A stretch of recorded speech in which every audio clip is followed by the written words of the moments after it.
தேசம் காப்போம், தமிழை வளர்ப்போம் மாநில மாநாடு மார்ச் 2 திருச்சி சிறுகனூர்.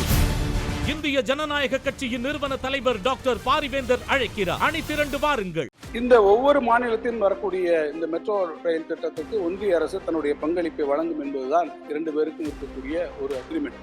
50% ஒன்றிய அரசு, 50% மாநில அரசு. நம்முடைய மாண்புமிகு ஒன்றிய உள்துறை அமைச்சர் கூட சென்னைக்கு வருகை புரிந்து நம்முடைய எதிர்க்கட்சி தலைவர்களோடு கைகுலுக்கி அதற்கான திட்டத்திற்கான அடிக்கல் எல்லாம் நாட்டினார்.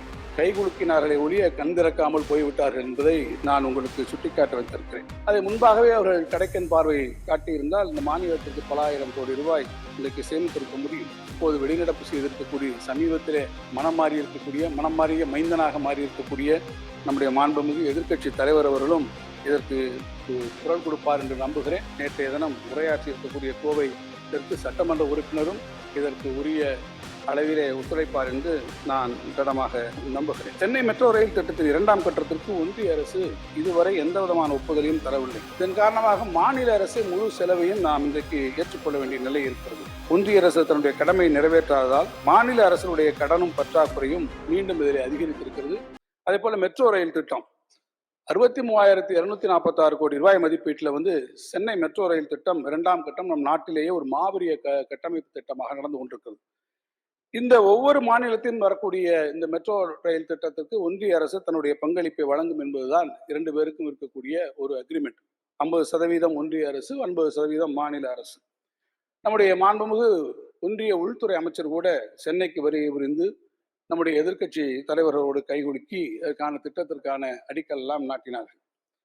இந்த கைகுலுக்களை நம்பி வைத்துக் கொண்டு அவர்களும் கண்மூடித்தனமாக உடனடியாக இந்த பணிகளை எல்லாம் ஆரம்பித்து இந்த பணிகளை எல்லாம் நடத்தலாம் என்று பார்த்தால் அந்த பணிகள் கைகுலுக்கத்தோடு முடிந்து விட்டதை போல கைகுலுக்கினார்களே ஒழிய கண் திறக்காமல் போய்விட்டார்கள் என்பதை நான் உங்களுக்கு சுட்டிக்காட்ட வைத்திருக்கிறேன்.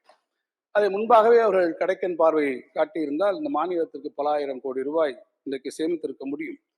இந்த திட்டத்திற்கு 17/8/21 திட்ட முதலீட்டு வாரியம் PIB ஒப்புதல் கொடுத்தது.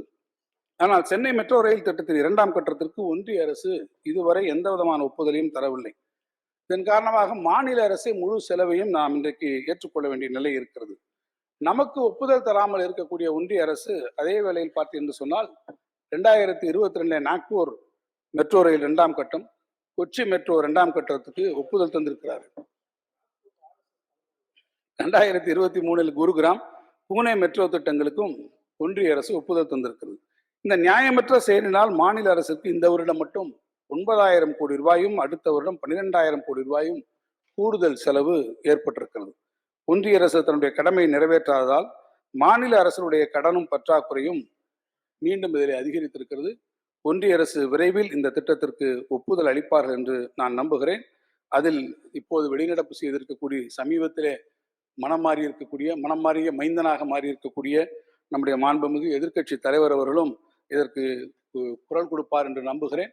நேற்றைய தினம் உரையாற்றி இருக்கக்கூடிய கோவை தெற்கு சட்டமன்ற உறுப்பினரும் இதற்கு உரிய அளவிலே ஒத்துழைப்பார் என்று நான் திடமாக நம்புகிறேன்.